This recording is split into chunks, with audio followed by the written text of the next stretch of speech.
Alright, everybody say goal. Ano bang ibig sabihin ng goal? Diba? Pag sinabi natin ng goal, ito ay resulta ng achievements which effort is directed. Kung papasok ka sa relationship, may effort.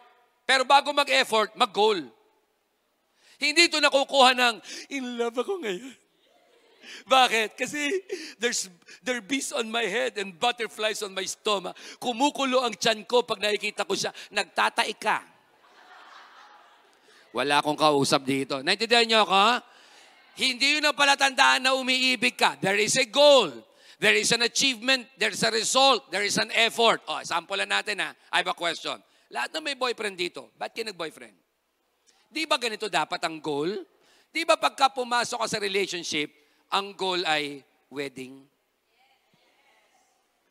O, yung mga may ka-relationship dito ha, tanungin nyo, pakakasalan mo ba ako? Pag sinabi niyang, sampalin mo na. Wala palang katotohanan ng pinagsasabi nito. Natindihan niyo ako? Hindi ba dapat pag may relationship, ang goal ay... Di ba kapag ka may wedding, ang relationship, ang goal ay marriage? Hindi ba pagka ikaw ay bride at gusto mo maging bride, di ba ang goal mo hindi maging, here comes the bride, all dressed in white, 9 months inside? Di ba hindi naman yun ang goal mo? Anong goal mo? Di ba maging wife?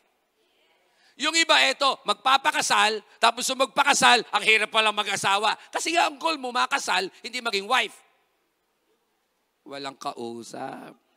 Kaya nga merong iba, may asawa na, ang kilos parang dalaga pa rin. Hello? Nung dalaga siya, kung mag-short, ek-ek short. Alam nyo yung ek-ek short, yung 2 inches below the heaven?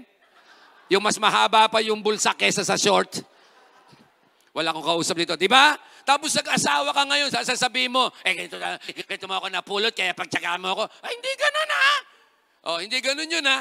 Oh, kung gusto mo maging bride, ang goal mo talaga, maging wife.